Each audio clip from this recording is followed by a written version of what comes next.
hindi sa marunong maggawa-gawa ng kwento. Parang ikaw, yan.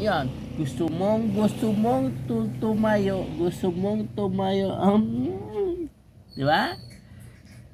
Saan mo? Gusto tayo? Gusto saan? Kain tayo saan? Gusto mo kumain? Sa McDo?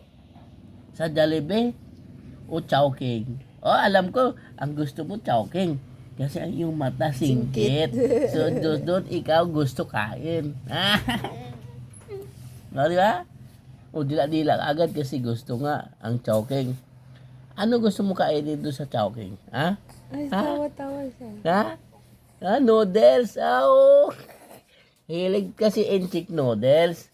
Incheck. Kasi mata mo incheck. Ha? O ako ganun. Kain daw. O yun. Sige, gutom na. Nakarinig ka ng noodles. Kakadidi mo lang. Kanina may noodles kami kain dito. Pansit Canton nga lang. Oh, di ba? Gusto mo ramen. Oh. Pero gusto mo yayain si Kuya.